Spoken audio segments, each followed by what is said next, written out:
Hey everybody, I hope you're doing well today. A quick little invitation to all of you IB Economics students to head on over to my website, bradcartwright.com, a website designed to help you improve your scores in IB Economics, whether that be on an in-class quiz, a test, or ultimately the IB exam. So if you want some more information, check out the description box below. And other than that, enjoy this video.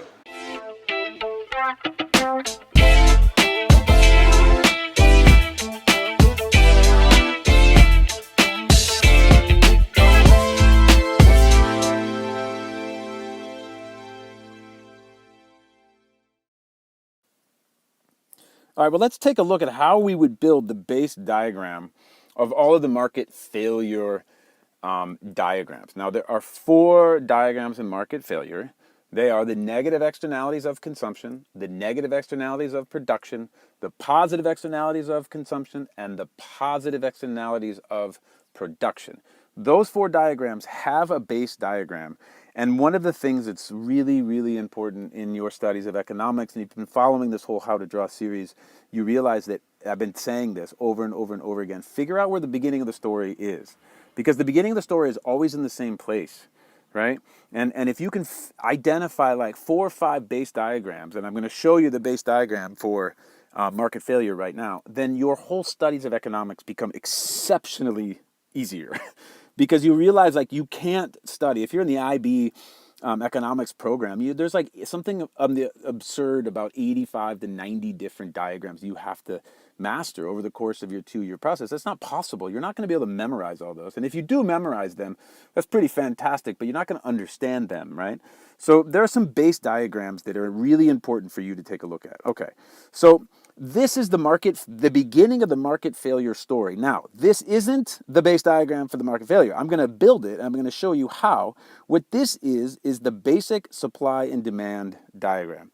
In microeconomics, I've been saying this all along, there is a base diagram. If you don't know how to construct this diagram perfectly, check out that video right there. It's how to draw the demand and supply diagram. I give you a little secret for trying to be able to memorize this, because all throughout your studies of microeconomics, as you see now that you're in market failure, like, you have to be able to draw diagrams perfectly every single time. If you don't, you're in trouble. You're in big trouble, right? Because you're not going to be able to do one of the basic thing that all of your studies is based on, right? The diagram creates the analysis, which creates the evaluation. All right, so this is the basic demand and supply diagram, and upon this is built the market failure diagram. And there's only 2 changes, actually, right? So I have the figure 1, market for product X, price.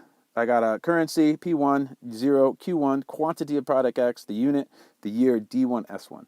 Where we're going to focus is on changing or sort of defining what it means to be the supply curve means and what this demand curve means. Okay.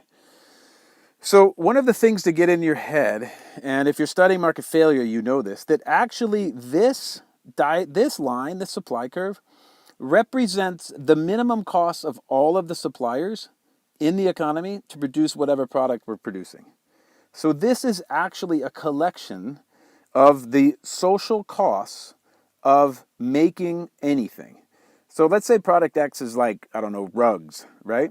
So as you bake a rug, there's like a lot of different suppliers that could face it. And this line is a collection of data points, like data points, right? Along the way of who is efficient enough or good enough to make this particular good, right? Like I could tap, like all this right here, right? So this is a series of, it's basically a cost curve, because the minimum cost for this producer is there. The minimum cost for this producer is here. So if we connect all those, then we can have a line that represents the social cost, the cost to society for producing it, and each little level up is marginally more expensive. So the total cost, let's say, of producing at P1, Q1 is this plus that plus this, all these producers plus out to there, okay? So this becomes known as something, and we'll look at it on the next diagram, as the marginal social cost curve, okay?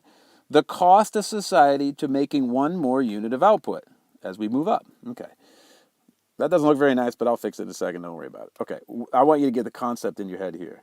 So what does this represent? This represents the marginal, right, social benefit of consuming the good. What? Yeah, so at this price level, right, there's only a couple people. Remember, this is not a line, it's a series of people, it's a series of data points. And at this price, only that many people can buy it. At this price, only that many. At this many, only that many. At this, hey, look, at all these people can buy the good if it's at P1. But all these poor people can't because they aren't willing and able to buy this product as long as it's above a price level of P1. So this represents actually the marginal, meaning adding one to the next, to the next, to the next, social benefit of buying product X. Okay, so this becomes known as the quote demand curve in our market failure studies, the marginal social benefit curve. Okay, all right. Good. Now let's clean that up and take a look at the next slide. And what you see here is exactly as I was talking about, right? You see the marginal social cost curve now is has taken over as the label for this supply curve, and the marginal social benefit has taken over for this supply curve, or for the demand curve, okay? Now, underneath, this is the way I teach it, underneath this marginal social benefit curve, there's actually a marginal private benefit curve. And what does the private mean? Well, that's just one individual person, right? Or a collection of people, okay? And underneath this is the marginal social cost curve is actually another cost curve, which is called the marginal private cost curve. And we'll talk about what this means when we get to each one of the externalities. And if I tried to go into it all right now, that would be really complex. But I just want you to see that at this point right here, at point B, let's make that bright yellow. At that point right there, oh, it's like the sun. How perfect.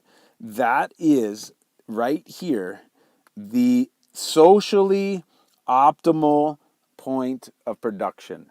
Say that again. Socially optimal point of production. And I label it letter B, lowercase b, because guess what? That's where you want to be. Because in externalities, the market is going to fail to produce at this level of output B. Did you hear that?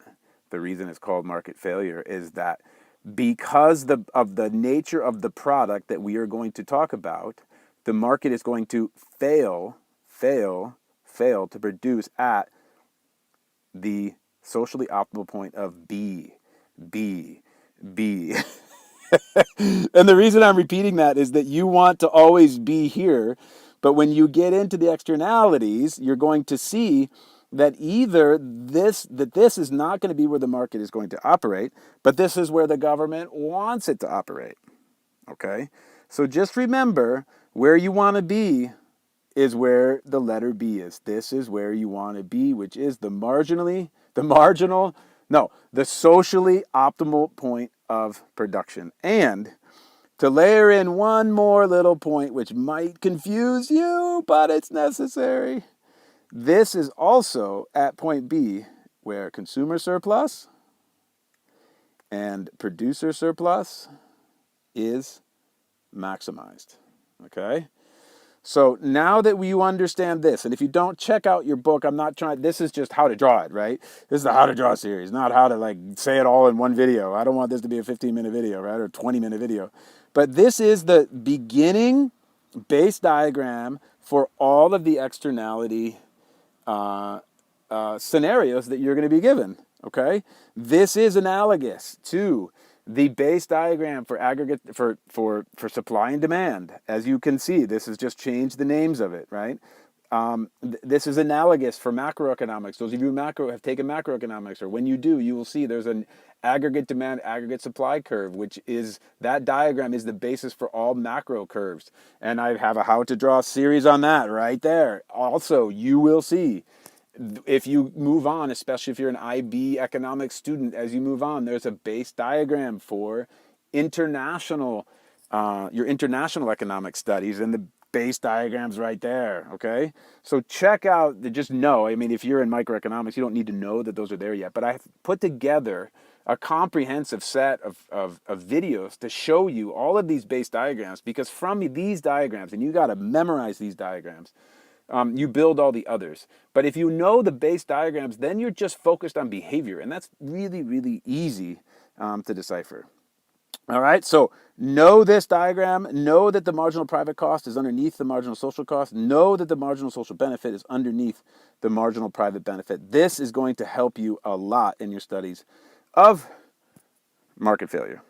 Well, there you have it, my friends. I hope you enjoyed that video. If you want more information on the subscriptions available for IB Economics students around the world, check out the description box below. All right, my friends, a reminder to be good to yourselves out there. Be kind to someone today, and we'll talk to you in a bit.